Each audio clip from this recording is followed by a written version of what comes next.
수세기에 걸쳐 행해진 외세 침략자들과 황제들 사이에 벌어진 중국 전쟁들이 이 고요한 아름다움에 가려집니다.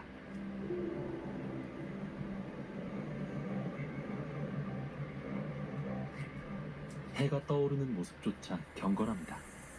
동쪽에서 서쪽에 이르는 전체 확장 길이가 미국 영토폭의 2배에 달하는 이 장성은 가로질러 넘어가는 데만 1시간 20분이 하나님 아버지 감사합니다. 오늘 또 이 MBC를 통해서 좋은 영상을 아버지하며 보게 하여 주신 것 감사합니다. 많은 사람이 보게 하여 주시옵소서. 오늘 또 아버지하며 코로나로 인하여 아버지하며 고통을 당하고 있는 아버지의 세계의 모든 사람들에게 하나님의 은혜와 긍휼이 있기를 원합니다. 모두가 다 이 코로나를 아버지하며 잘 이겨내며 이 질병에 이길 수 있도록 어서속히 백신을 개발할 수 있게 하여 주시옵소서. 감사하고 예수님 이름으로 기도드리옵나이다. 아멘. 윌리엄은 1987년 만리장성을 모두 돌아보겠다고 결심한 이후 1년이 넘는 시간이 걸렸습니다. 그 후로 2500일이란 시간 동안 돌아다니며 만리장성 전체를 수십 번이나 오르내렸죠. 하지만 만리장성은 보면 볼수록 매력적인 곳입니다. 이제 여러분은 전혀 새로운 방법으로 만리장성을 보게 될 것입니다. 바로 하늘에서. 만리장성 전체를 하늘길로 가는 여정을 누가 견뎌낼 수 있을까요? 범람원을 가로질러 강들과 낮아지는 계곡들, 그리고 구름 속의 우뚝 솟은 산들, 건조한 고비 사막의 저 멀리 서쪽 끝 요새에 이르기까지 여명 속의 안개와 불타는 일몰을 뚫고 나오는 만리장성의 모습을 보실 것입니다. 구불거리는 망루로 이루어진 전형적인 관광용 성벽은 물론이고 야생의 산 같은 성벽과 허물어져가는 고대 성체들, 또한 자주 볼 순 없지만 서부 평원 같은 수킬로미터의 사막에 뒹구는 구불구불한 진흙 성벽들까지. 지금부터 이 끝도 없는 성벽의 고대 비밀과 숨겨진 미스테리를 확인해 보겠습니다.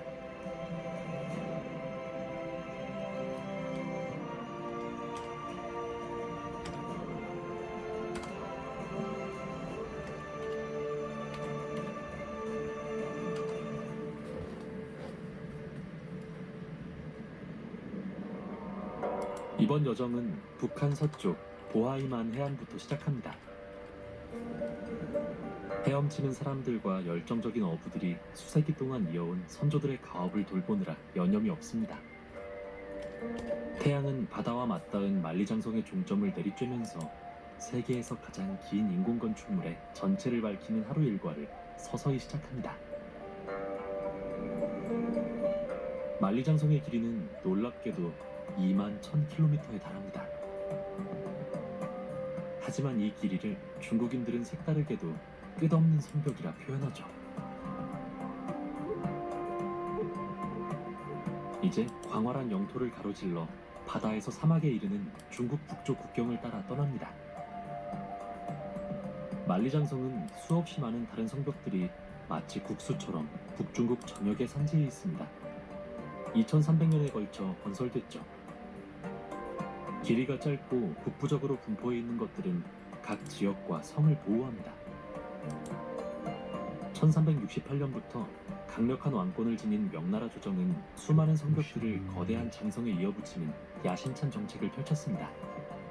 우리가 아는 만리장성에 각각의 성벽들을 결합시킨 것이죠. 이제 사나이관 해안선에서 출발해 명나라 시대 성벽을 따라 수도인 베이징이 있는 서쪽으로 향할 것입니다.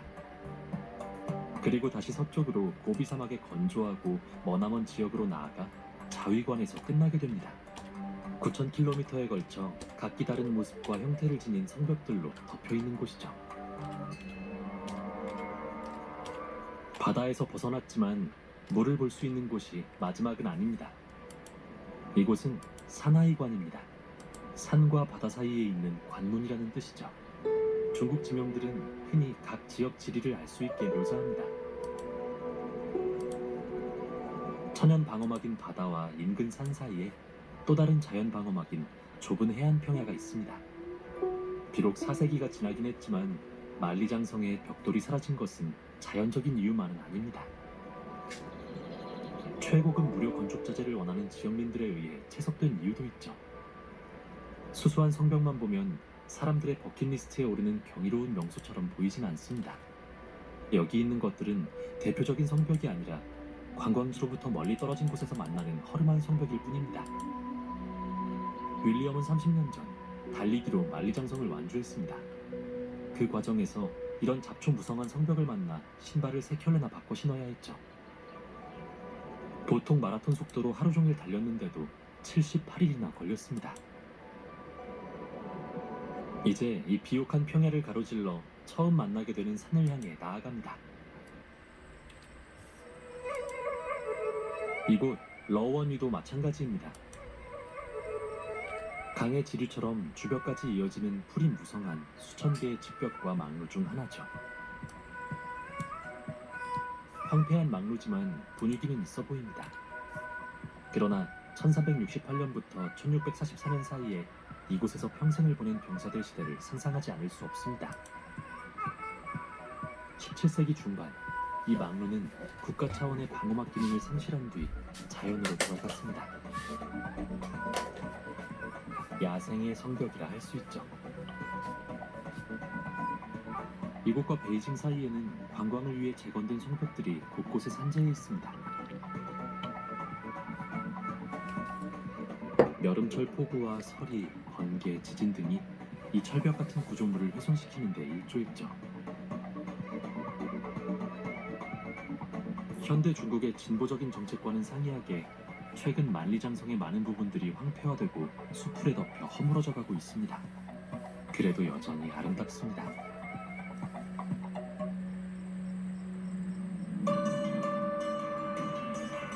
여긴 전형적인 관광용 성벽입니다. 이곳 진산릉에서 베이징으로 더 가까이 날아가면 만리장성이 과거 명나라를 어떻게 융성하게 만들었는지 볼 수 있습니다.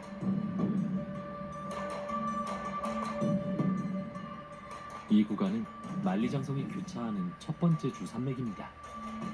과거의 느낌을 되살리고자 지난 10년 동안 관광을 위해 재건됐죠.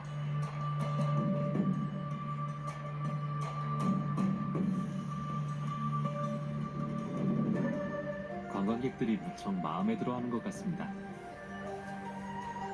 밑에서 올려다보면 매우 인상적입니다. 재건된 막루를 보면 이 성벽들을 지휘하는 장수들이 얼마나 위풍당당하고 강했을지 상상할 수 있죠. 산비탈 넘어 이 멀쩡한 성벽 위로 올라가서 본 만리장성의 모습은 마치 용이 기어가는 것처럼 보입니다. 아주 반항적이고 지배적인 모습입니다.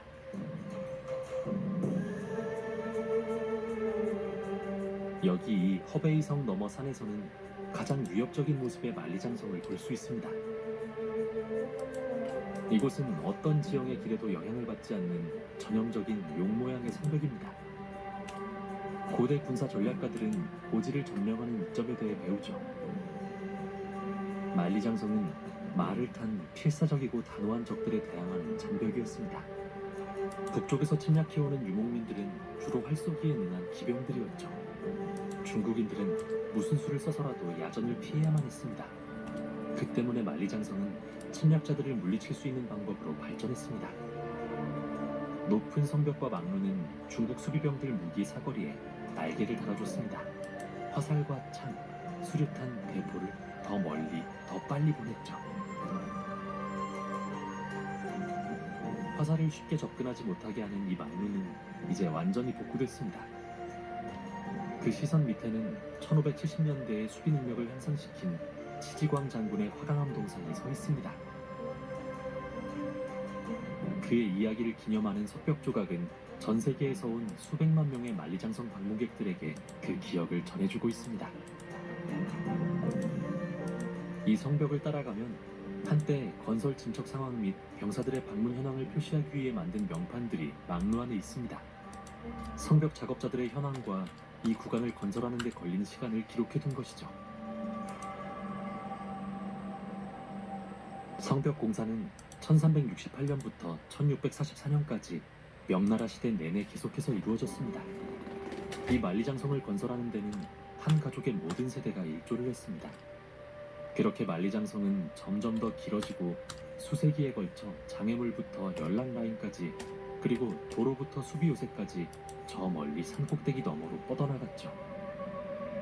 오늘날 우리가 이 인류 업적의 어마어마한 규모에 대한 진가를 알 수 있는 방법은 하늘에서 보는 것뿐입니다.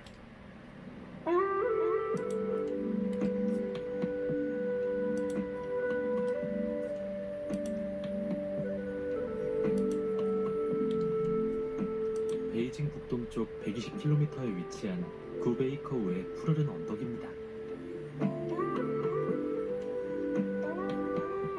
망루 밑의 워후산 전경은 1798년에 공개된 전형적인 만리장성 모습이었습니다.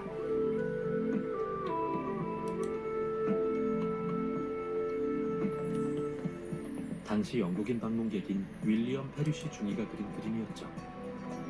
그는 1792년 여름 중국 황제와 함께 이곳 차우허강 범람 지역을 방문한 영국 대사 일행 중 한 명이었죠.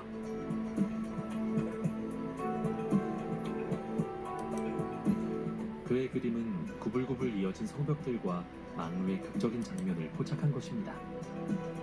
이는 저 멀리 언덕 꼭대기에 자리한 강렬한 만리장성 서쪽의 이미지로 굳어져 버렸죠.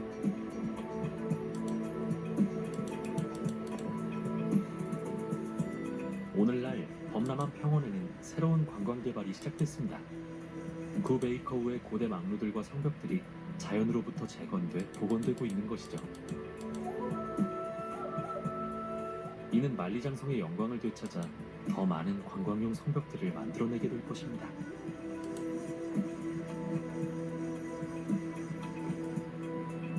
중국에서는 중산층의 확대와 더불어 고대 유적들을 찾는 사람이 증가하고 있으며 매년 1,500만 명의 방문객들이 올 것으로 추정하고 있습니다. 하지만 현재 이 언덕 위 성벽은 현지 농부들이 기르는 염소떼가 독점하고 있죠. 수세기 동안 그래왔듯 구불거리는 길을 따라 집으로 갑니다.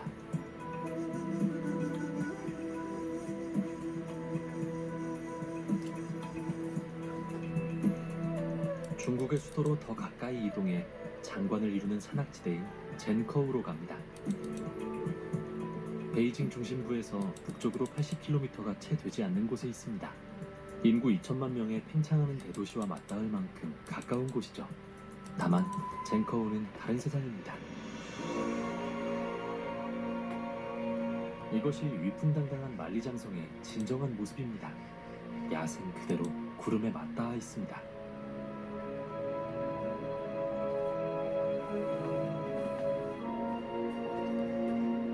마치 성룡처럼 안개를 뚫고 모습을 드러냅니다. 이 세계 문화유산의 놀라운 규모를 가늠할 수 있는 유일한 방법은 바로 이렇게 하늘에서 바라보는 것입니다.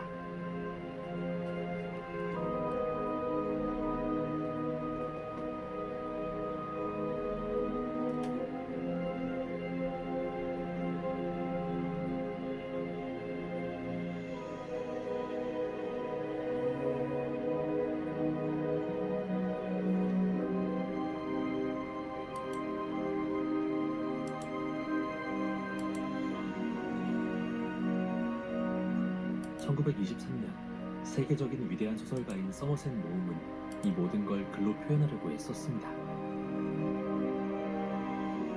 자연 그 자체에 대한 무관심과 함께 쓸쓸히 산비탈로 올라가 계곡 깊은 곳으로 미끄러져 내려갔다.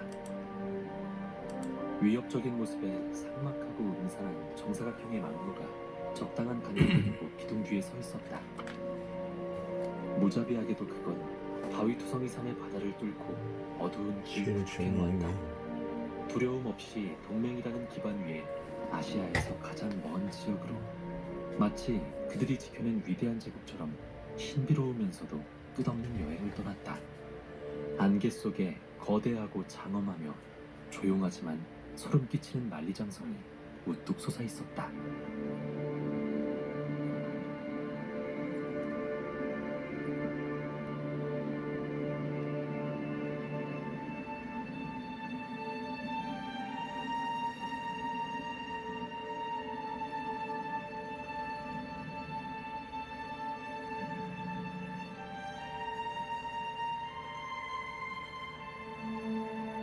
윌리엄은 동이틀 무렵의 성벽을 수천 번 걸어봤습니다. 운이 좋아 계곡 바로 밑에 살았기 때문이죠. 이곳은 야생 만리장성의 극치라 할 수 있죠. 저 멀리 보이는 능선을 따라 이어지는 끝도 없는 성벽이 여명에 비쳐 마치 돌로 된 거미줄처럼 보입니다.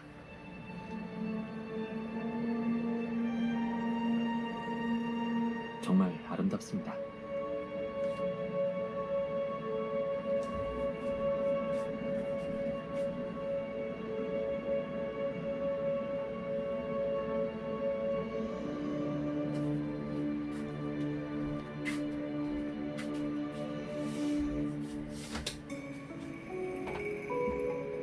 베이징에서 약간 위쪽에 위치한 이곳은 황화청에 있는 저수지입니다. 현재의 중국 생활과 과거의 만리장성이 어떻게 공유하는지를 보여주는 곳이죠. 이런 지역은 아직 많이 남아 있습니다. 도로와 저수지 모두 가장 낮은 지점을 통과하는데 이런 지역은 북쪽 침략자들이 선호하는 취약 지점과 정확히 일치합니다. 언젠가 이 자연 관문을 통해 계곡을 따라 평원을 가로질러 수도인 베이징과 자금성 안에 있는 황실까지 침범했을지도 모르는 일이죠. 이제 이 엄청나게 가파르고 경비가 없는 성벽 위로 올라가 석벽으로 유명한 특별한 막루 안으로 들어가 보겠습니다. 이 막루 벽에 있는 석벽은 만리장성의 건축장인 중 한 명의 작품을 기록해 두었습니다. 그가 건축한 이 석조물은 명나라 시대를 아울러 다른 이들에 비해 공사 속도가 느리게 진행됐을 정도로 질적으로 완벽하고 특별했죠. 이 장인은 속도를 높이라는 경고에도 불구하고 질적인 면과의 타협에 거부해 결국 사형을 당했습니다. 후에 그의 지휘관들은 아직 막루 안에 남아있는 석판을 통해 그의 훌륭한 헌신에 대해 칭송을 했습니다. 지금은 전설로 남은 이야기죠. 지금까지 이 벽은 400년 동안 폭풍과 지진, 전쟁, 혁명은 물론 도시 발전과 자동차, 저수지 틈에서 살아남았지만 여전히 견고해 보입니다.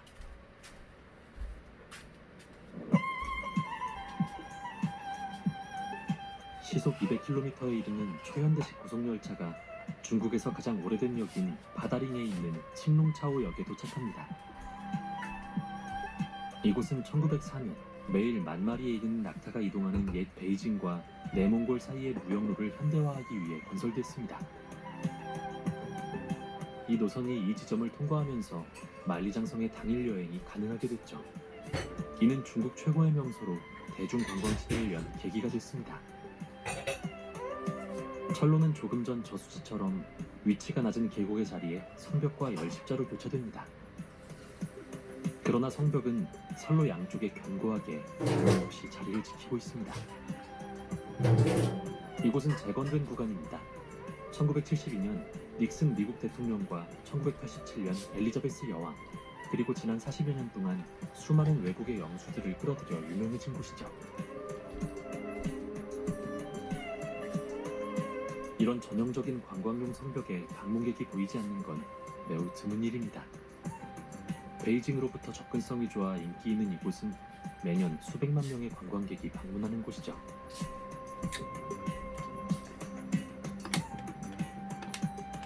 매우 인상적이긴 하지만 젠커우의 야생 성벽과는 비교할 수 없습니다.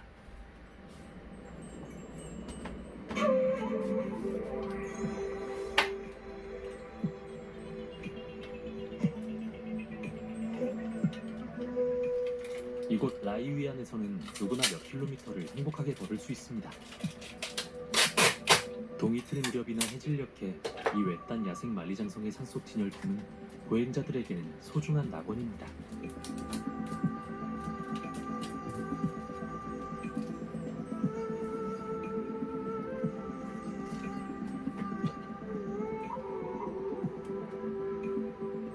이곳에는 기차역과 주차장, 심지어 길도 없습니다. 여기 접근할 수 있는 유일한 방법은 이 아름다운 굽은 산길 뿐이죠. 우리는 사륜구동 자동차로 만리장성을 뚫고 들어갈 방법을 알아냈습니다.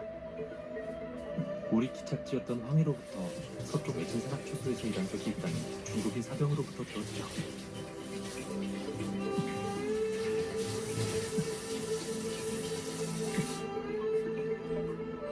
드디어 라이위안 구간에 이르렀습니다. 금색 불빛 아래 놀랍도록 깨끗해 보이는 망루 무리로 유명한 곳이죠.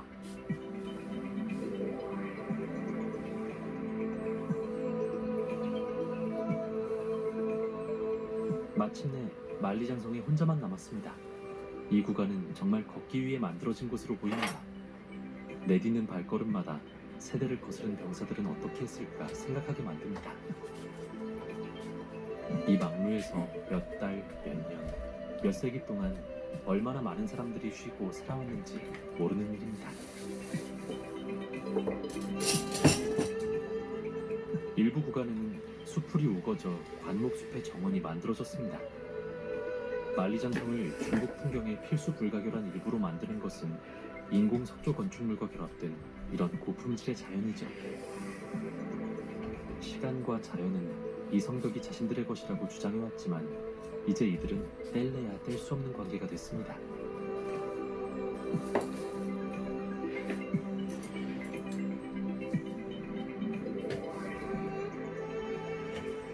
이곳은 윌리엄이 가장 좋아하는 망루 중 하나입니다. 오후 낮잠을 즐길 수 있는 장소로 이보다 더 좋은 곳은 없죠.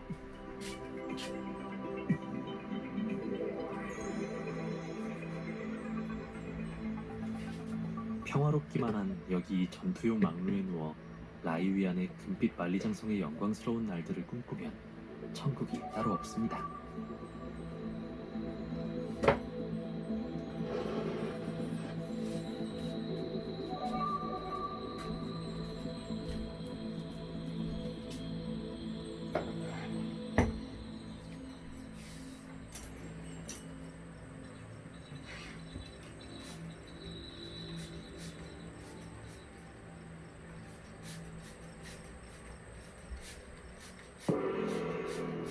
이제 우리는 만리장성을 비행하는 여정의 거의 3분의 1 지점에 이르렀습니다.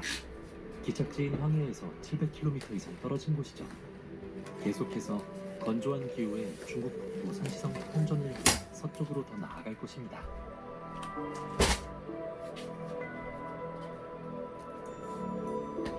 이제 성벽 외관에 눈에 띄는 변화가 나타났습니다. 이곳 텅전에서는 TV 스크린에서는 보기 힘든 만리장성의 독특한 구간을 만나게 될 것입니다.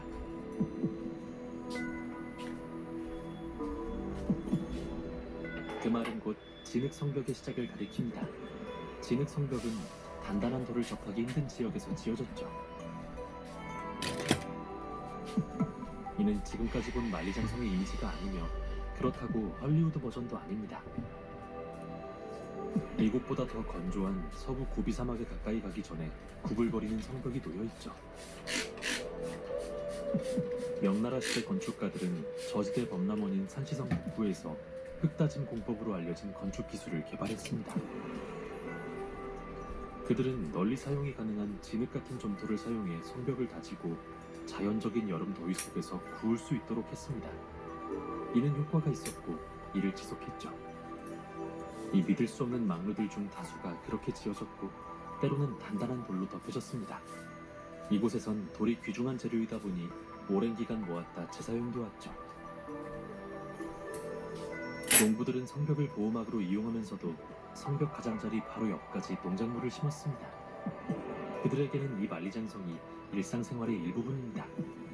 현지인들은 이 진흙 땅을 이용해 자신들만의 벽을 쌓습니다. 진흙이 다져지고 강화됐을 때 강도와 유용성을 인정하기 때문이죠.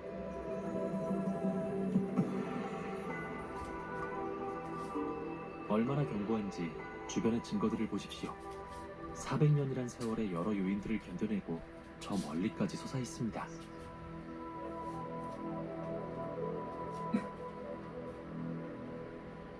이곳은 바타이지라는 아주 놀라운 마을입니다. 고대 진흙 성벽 앞에 둥지를 틀고 있는 각각의 지붕은 자체 벽을 가진 복합 건물 안에 독립된 집입니다. 벽과 중국에 관한 진실을 보여주는 장면이죠. 수천 년 동안 중국인들은 언제나 집 주변에 벽을 쌓았습니다. 집이라는 중국어 단어조차 벽이라는 단어의 시각적인 요소가 포함되어 있죠. 이는 벽이 그들의 문화와 역사에 어떻게 뿌리를 내리고 있는지 보여주는 부분입니다. 그러나 이 마을에는 또 다른 놀라운 일들이 벌어지고 있습니다. 마을 중심가는 만리장성을 향해 곧게 뻗어있고 또 다른 의외의 건축물로 이어지죠. 만리장성 인근 바타이즈 마을의 잔존에 있는 기독교 교회 탑입니다. 이 교회는 천주교 예수의 사제들이 설립했다고 알려져 있습니다. 아마도 300년 전쯤 이들이 처음 만리장성 지도를 만드는 중국인들을 도와줬던 시기로 보입니다. 만리장성의 이 구간을 따라 걸으며 그 옆에 있는 교회를 보면 초기 이 마을 중국인들이 천주교 사제들과 이 교회탑을 어떻게 생각했을지 상상만 할 뿐입니다.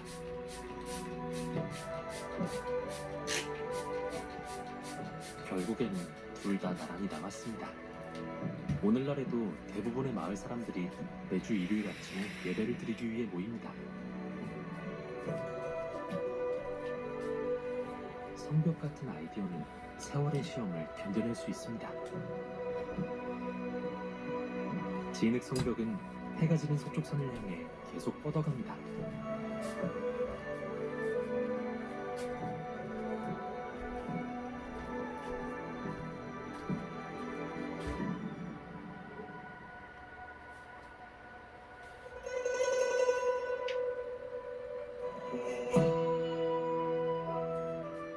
만리장성은 북쪽의 네이멍구와 남쪽의 산시성 사이 경계선을 따라 중요한 지리적 전환점인 황허강을 향해 나아갑니다.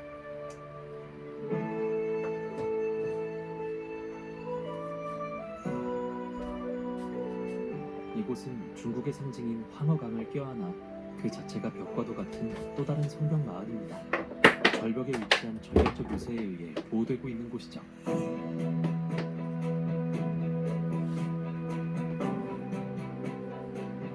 이 망루는 강과 함께 등교된 성벽 중에서 가장 부드러지고 보존이 잘 된 곳입니다.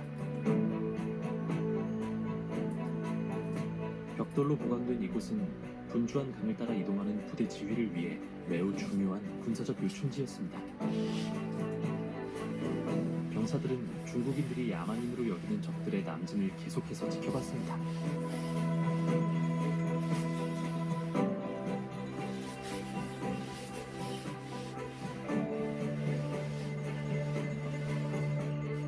아찔한 절벽과 깊고 넓으며 종종 난류인 수로로 인해 북쪽에서 온 기병들은 거의 접근할 수가 없었습니다.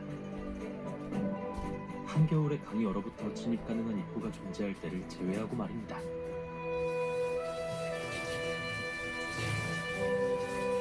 지리적으로 지금 이곳은 중국의 모강이 만들어내는 크게 굽은 강줄기 주변입니다. 중국 문명의 요람으로 여겨지는 황허강의 상징성이 큰 흔이지요.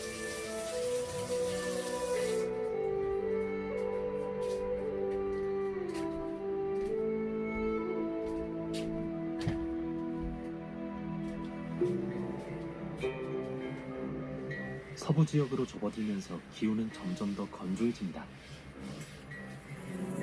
지금 보이는 것은 뢰스라고 불리는 퇴적물의 가장 질 좋은 입자로 만들어진 지형입니다. 북쪽의 고비에서 불어온 바람을 타고 날아왔죠. 이곳은 황토고원입니다. 마치 뜨거운 칼이 버터를 가르듯 가장 딱딱한 뢰스 안으로 물이 스며들어갑니다.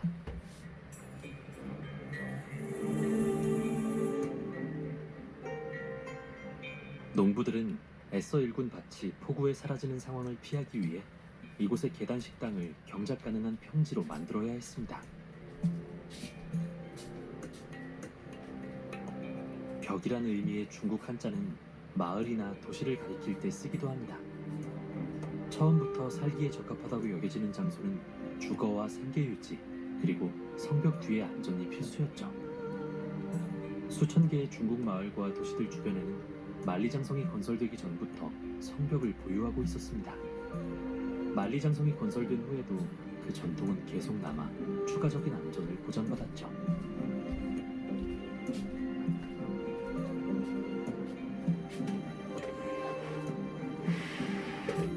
이 지역 성벽은 만리장성 중에서 중심부에 속하는 곳이지만 안정적이지 못한 경관 탓에 대부분 파괴되는 결과를 낳게 됐습니다.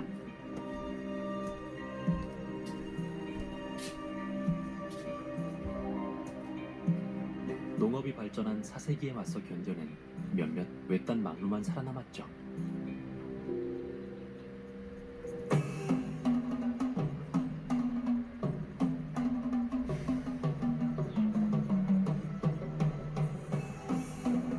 황허강을 따라 더 나아가 산시성 선무에 있는 성벽은 연암절벽 끝에 세워진 유명한 암석 사원을 충분히 활용하고 있습니다.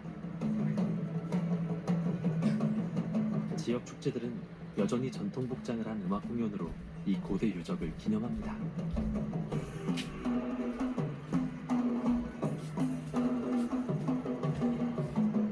북과 징 소리가 절벽 골짜기에 메아리 칩니다.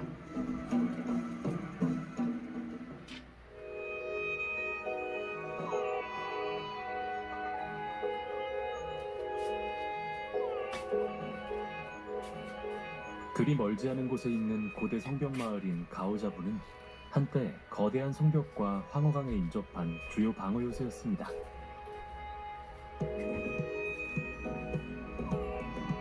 오늘날 이 마을과 중앙 요새는 산시성의 새로운 관광용 만리장성으로 부활시키기 위해 전통적인 명나라 스타일로 재건되고 있습니다.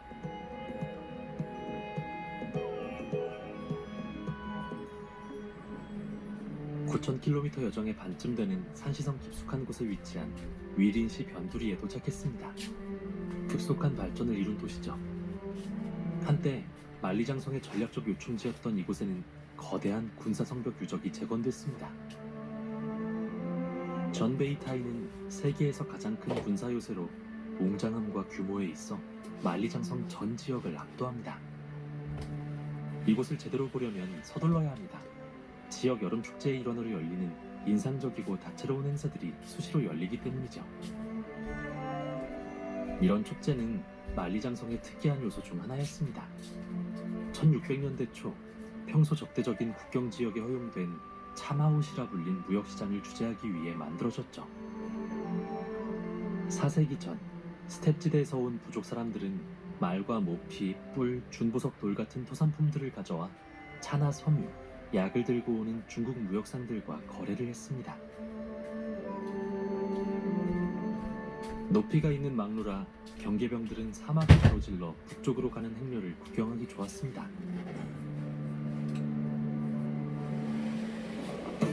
이제 재미있는 시간이 시작됩니다. 오늘은 명나라 시기의 군사력을 대변하는 역동적인 공연이 벌어집니다. 형형색색의 태극권과 쿵푸 공연자들을 비롯해 젊은 자전거 부대가 이 고대 건축물에 에너지를 불어넣어줍니다.